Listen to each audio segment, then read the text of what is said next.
Kolik koní po těch 20, kolik to je? No, 24-5 letech už. No. Když jste začínali se 2, tak kolik jich máte teď? Říkám pořád kolem 45. Plus minus 45.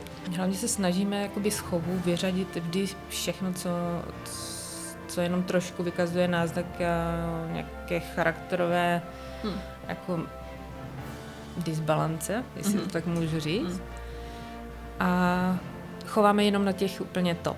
Si myslím, že je strašně důležitá socializace těch hříbat, takže když vyrůstají ve stádě. U hřebců 100%, tam prostě to je, tam ty starší tak srovnají, že to je úplně úžasný.